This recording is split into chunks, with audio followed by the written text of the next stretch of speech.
Simulan natin ang ating banal na pagdiriwang sa ngalan ng Ama at ng Anak at ng Espiritu Santo. Amen. Sumainyo ang Panginoon. At sumaiyo rin. Mga kapatid, sa araw na ito, pinagdiriwang ang pagunita kay San Carlos Borromeo, isang obispo, upang tayo ay maging marapat gumanap sa piging ng Panginoon, aminin natin at pagsisihan ang ating mga pagkukulang. Inaamin ko sa makapangyarihan Diyos at sa inyo mga kapatid, na lubha akong nagkasala sa isip, sa salita at sa gawa, at sa aking pagkukulang. Kaya isinasamo ko sa mahal na Birheng Maria, sa lahat ng mga anghel at mga banal, at sa inyo mga kapatid, na ako'y ipanalangin sa Panginoong ating Diyos. Kaawaan tayo ng makapangyarihan Diyos, patawarin tayo sa ating mga kasalanan, at patnubayan tayo sa buhay na walang hanggan. Amen.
Manalangin tayo. Ama naming makapangyarihan, panatilihin mong lumulukob sa iyong sambayanan ang iyong espiritong pumuspo sa obispong si San Carlos Borromeo, upang kami ay laging magkaroon ng pagbabago sa kapagiging kawangis ng anak mo, para maipamalas namin ang kanyang mukha sa mundo. Sa pamagitan niya kasama ng Espiritu Santo, magpasawalang hanggan. Amen.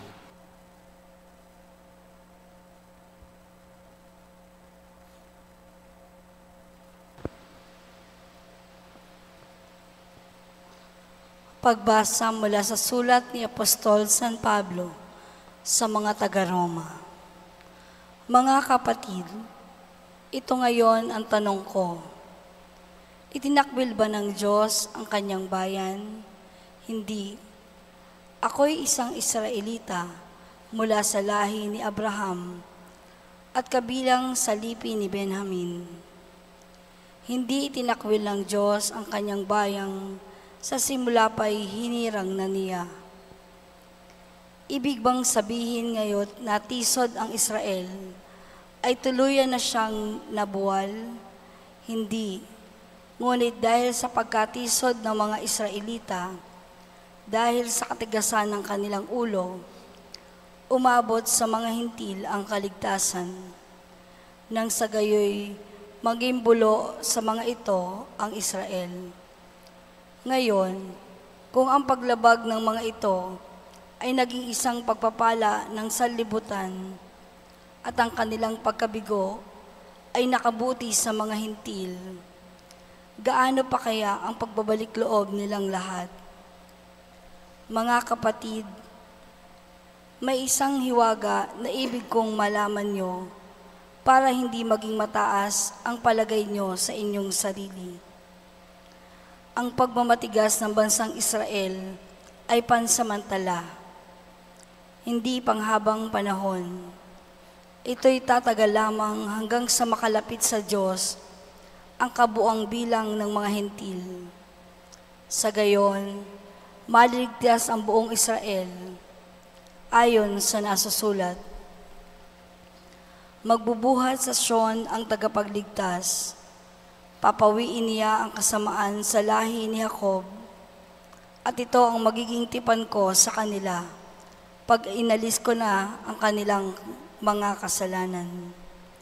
Sa ikalalaganap ng mabuting balita, sila'y naging kaaway ng Diyos upang magkaroon kayong mga hintil ng pagkakataon.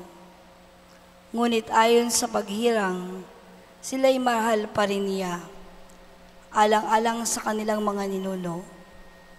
Sapagkat ang Diyos ay hindi nagbabago ng isip tungkol sa kanyang mga kaloob at pagtawag. Ang salita ng Diyos.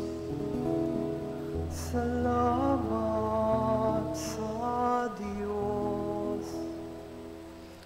Ang pooy di tatalikod sa kanyang hirang na lingkod. Ang pooy di tatalikod sa kanyang hirang na lingkod.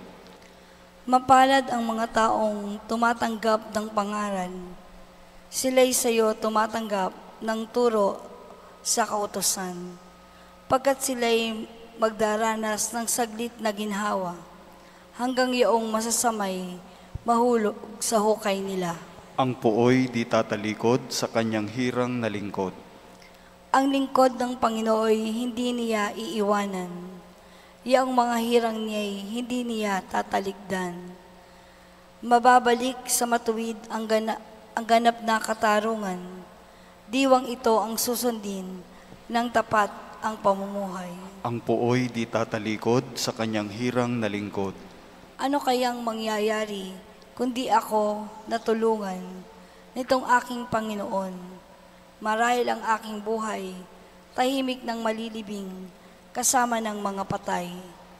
Kapag aking nagunitang, ang paa ko'y dumudulas, dahilan sa pag-ibig mo, O Diyos, ako'y tumatatag.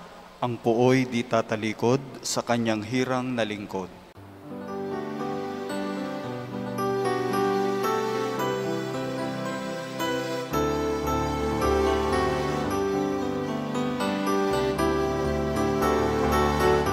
Alleluia, alleluia, alleluia,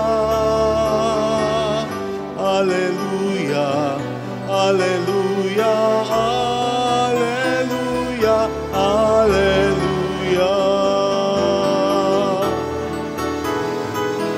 alleluia, alleluia, alleluia, alleluia, alleluia, alleluia, alleluia.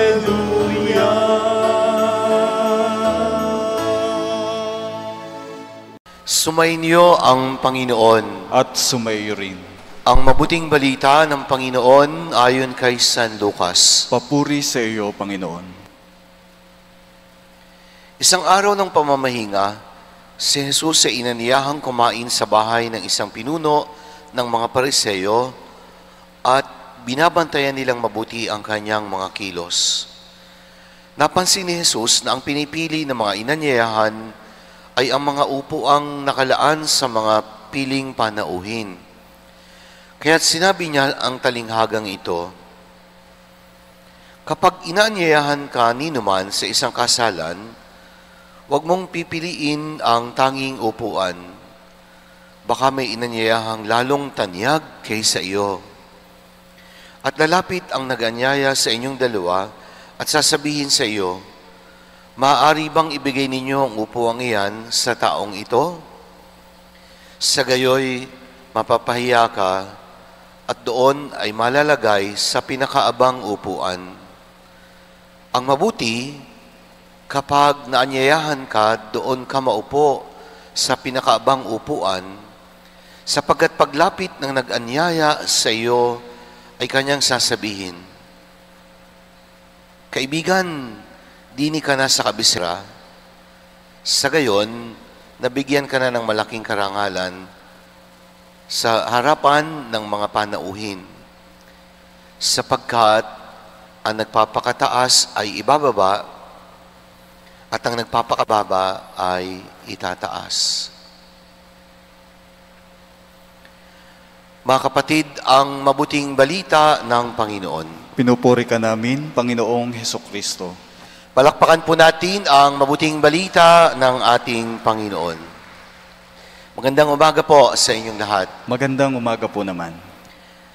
Sa mga sasakyang pampubliko, katulad po ng mga pampasaherong jeepney, nung ako po ay wala pa namang sasakyan, nag-aaral pa lang, kapag may pupuntahan, ako po ay nagbibiyahe, sumasakay din po sa jeepneys. At kapag nasa jeepney ka, kapuna-puna, na ang unang napupuno ay yung upuan sa may likuran. Yung malapit ng bumaba.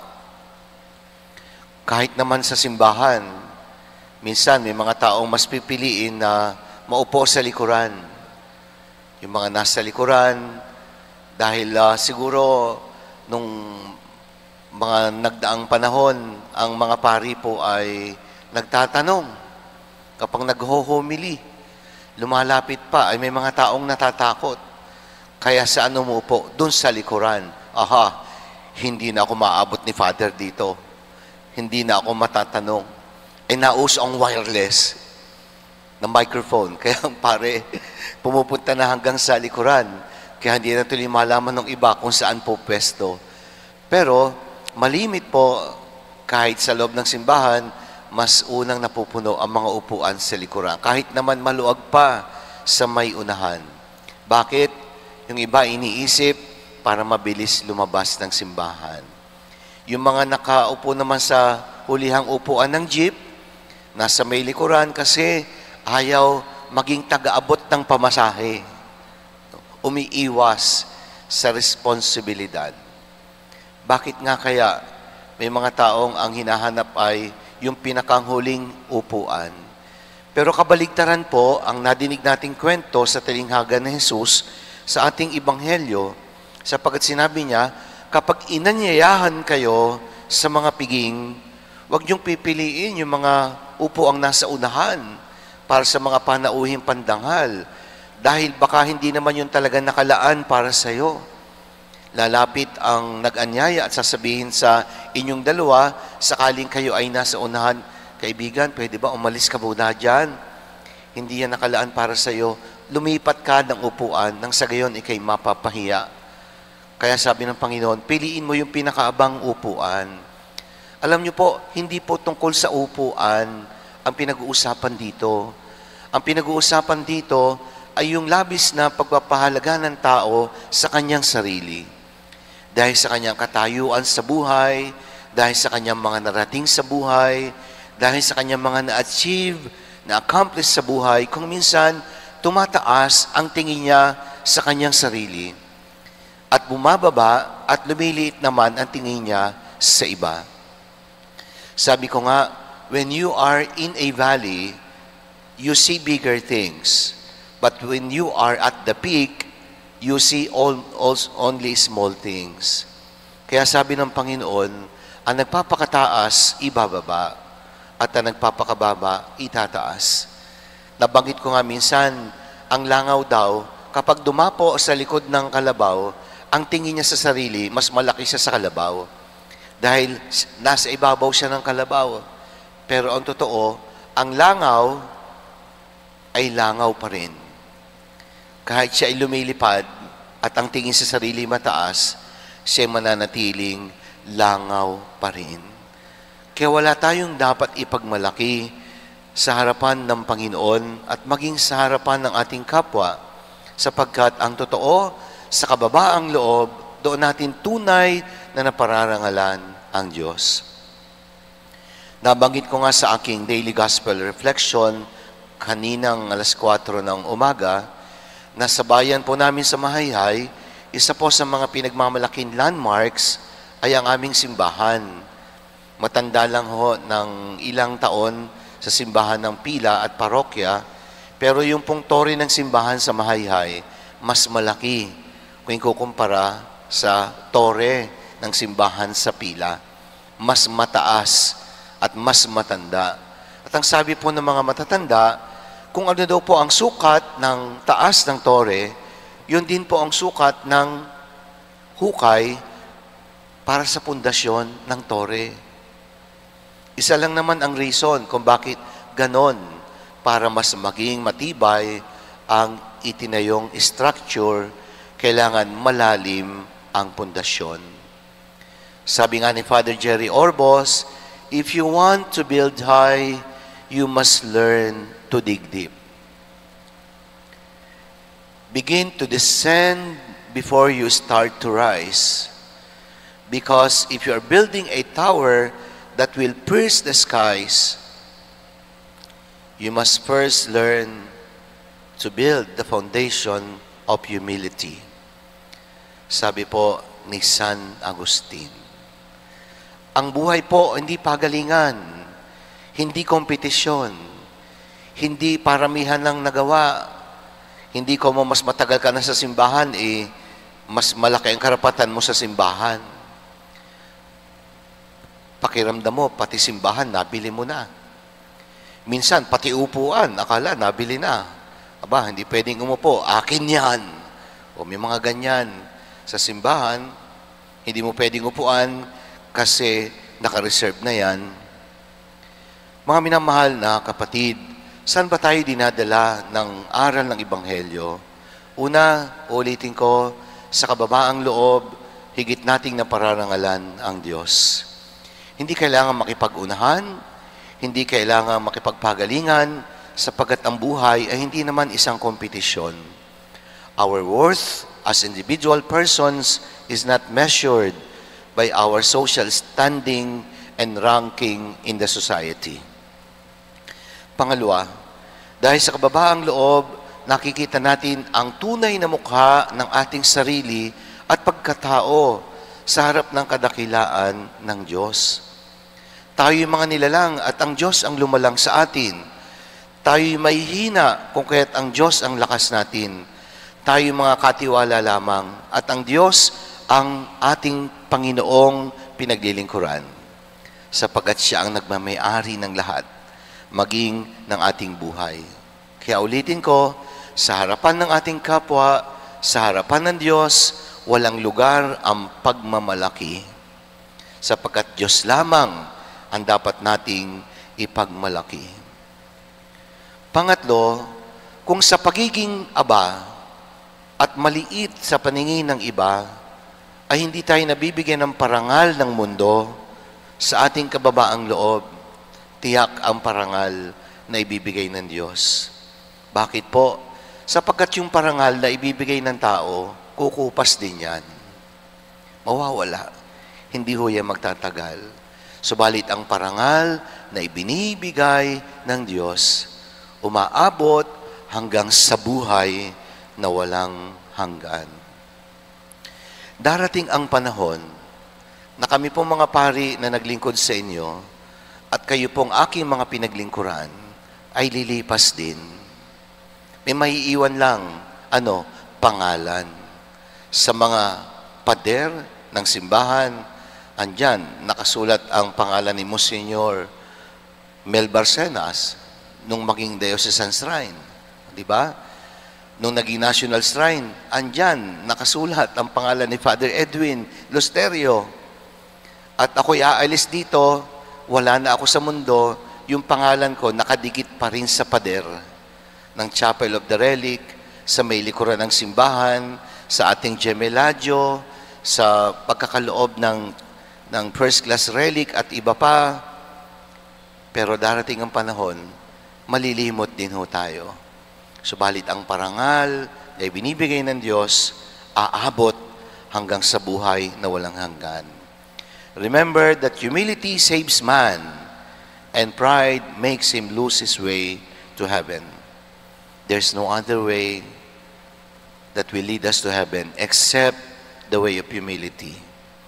Sa kababaang loob, tunay nating napararangalan ang Diyos. Pagpalain po tayo ng Panginoon.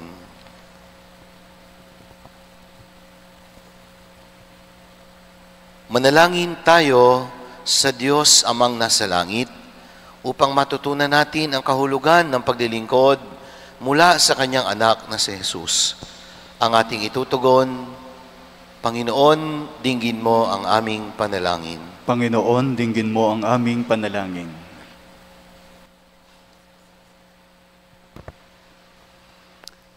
Bilang simbahan, tayo naway lumabas mula sa ating sariling mga mundo para maglingkod sa kapwa ng may pagmamahal na hindi tinitingnan ang sarili. Manalangin tayo sa Panginoon. Panginoon, dinggin mo ang aming panalangin. Ang mga nasa pampublikong tungkulin, naway ibigay ang kanilang pinakamagaling na paglilingkod sa mga tao, kaysa unahin ang sariling kapakanan. Manalangin tayo sa Panginoon. Panginoon, dinggin mo ang aming panalangin. Atin nawang maipakita ang ating pasasalamat sa mga taong naglilingkod sa atin sa iba't ibang pamamaraan. Manalangin tayo sa Panginoon. Panginoon, dinggin mo ang aming panalangin. Ang mga may sakit at mga matatanda, naway tumanggap ng kalinga at paggalang mula sa kanilang mga kapamilya. Manalangin tayo sa Panginoon. Panginoon, dinggin mo ang aming panalangin. Yaong mga nauna nang lumisan sa mundong ito, naway tanggapin sa kaharian ng Panginoon. Manalangin tayo sa Panginoon. Panginoon, dinggin mo ang aming panalangin. Panginoon naming Diyos, hindi madali ang tumulong sa kapwa, lalo na kung mabigat itong gawin. Matutunawa kami kay Jesus na laging handa sa kanino mang nangangailangan ng tulong at bigyan mo kami ng lakas na magawa ito. Alang-alang kay Kristong aming Panginoon. Amen. Pag-aalay.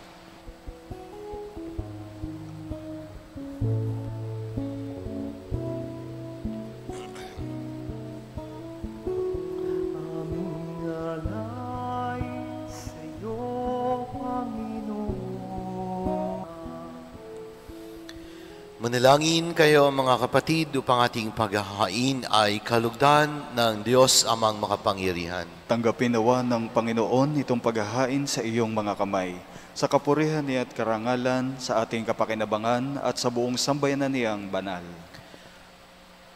Ama naming lumikha, ngayon mo ang aming mga alay na nasa iyong dambana, ngayong si San Carlos Borromeo ay ginugunita. Ipagkaloob mong dito ay aming pakinabangan, ang pagiging masagana sa bunga ng gawang kabutihan. Pakundangan sa bigay mo, sa kanyang malasakit, sa kapakanan ng tanan. Sa pamagitan ni Kristo, kasama ng Espiritu Santo, magpasawalang hanggan.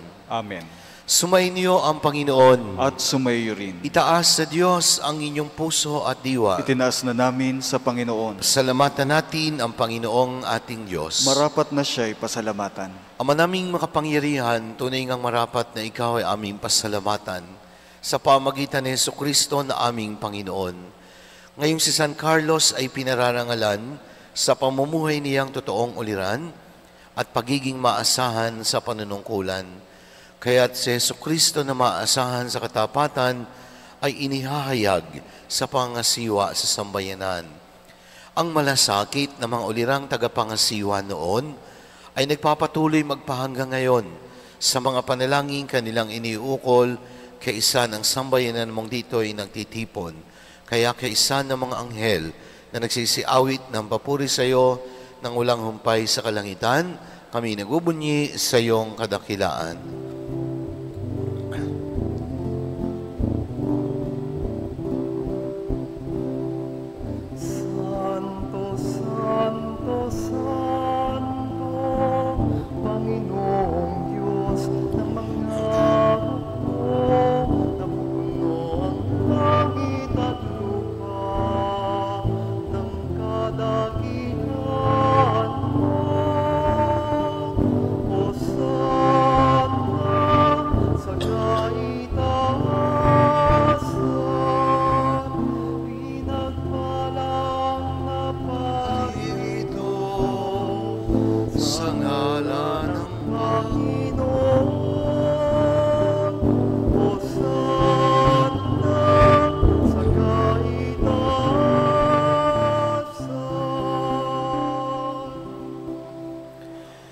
Ama naming banal, ikaw ang bukal ng tanang kabanalan, kaya sa pamagitan ng iyong Espiritu, gawin mong banal ang mga kaloob na ito upang para sa amin ay maging katawan at dugo ng aming Panginoong Heso Kristo.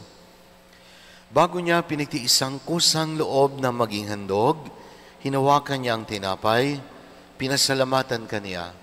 Pinagati-hati niya yon, iniabot sa mga alagad at sinabi, "Tanggapin ninyong lahat ito at kanin, ito ang aking katawan na ihahandog para sa inyo."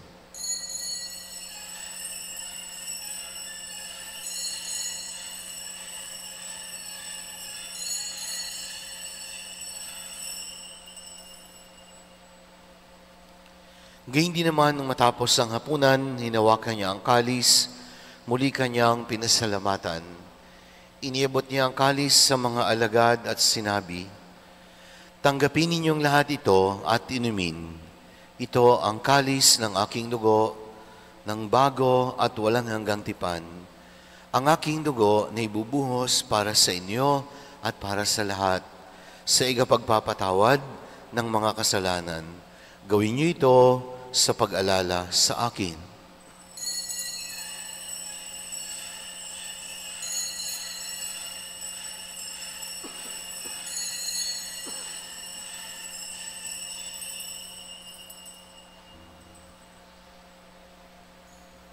Ipagmunyi natin ang misteryo ng pananampalataya.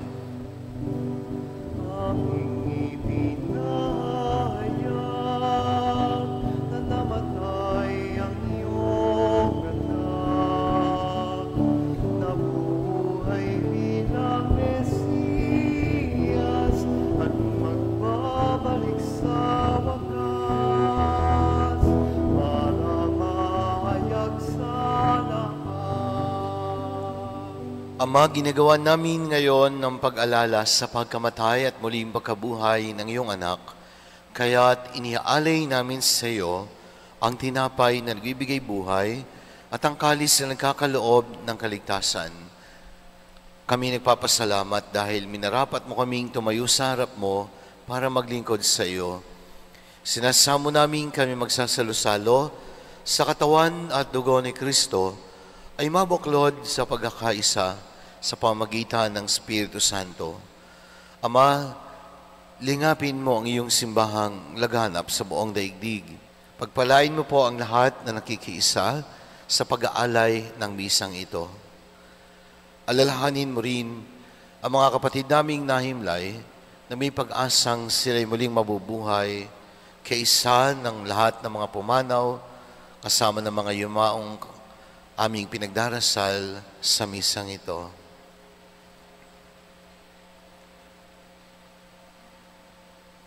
Kaawaan mo sila at patuloyin sa iyong kaliwanagan.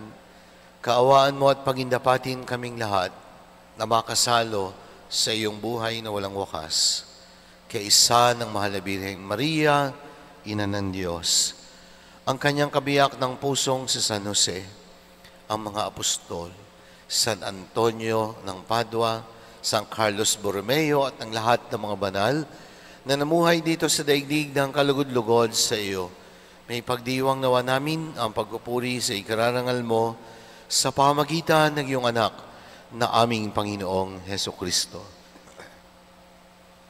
Sa pamamagitan ni Kristo, kasama niya at sa Kanya, ang lahat ng parangal at papuri ay sa iyo, Diyos amang makapangyarihan, kasama ng Espiritu Santo, magpasawalang hanggan.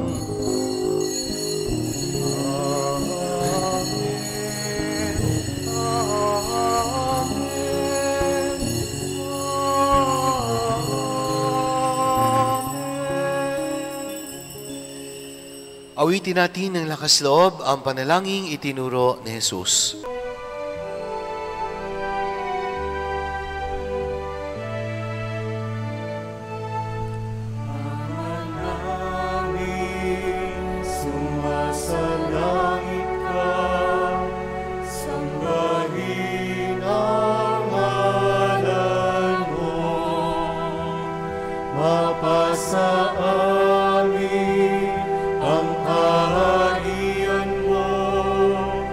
Sundin ang loob mo.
namin kami iadyas sa lahat ng masama, pagkalooban ng kapayapaan araw-araw, iligtas sa kasalanan at ilayo sa lahat ng kapahamakan. Samantalang aming pinananabikan ang dakilang araw ng pagpapahayag ng tagapagligtas naming si Jesucristo. Sapagkat iyo ang kaharian at ang kapangyarihan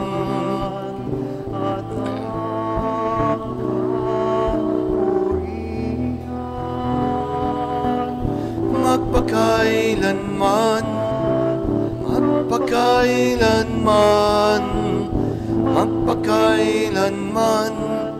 Amen.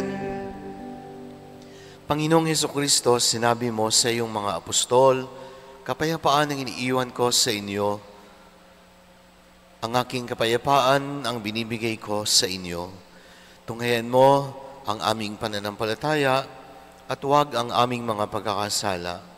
Pagkalooban mo kami ng kapayapaan at pagkakaisa ayon sa iyong kalooban kasama ng Espiritu Santo magpasawalang hanggan. Amen. Ang kapayapaan ng Panginoon ay laging sumainyo. At sumayo rin. Magbigayan kayo ng kapayapaan sa isa't isa. Peace be with you. Peace be with you po.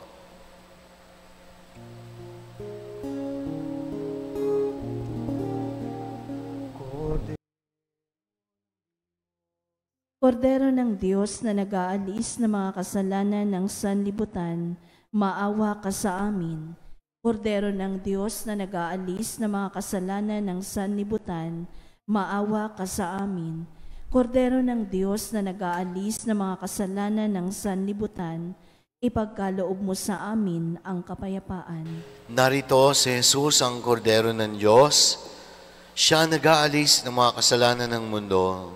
Mapalad ang mga inaniyahan sa kanyang piging. Panginoon, hindi ako karapat dapat na magpatuloy sa iyo, ngunit sa isang salita mo lamang ay gagaling na ako.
Manalangin tayo.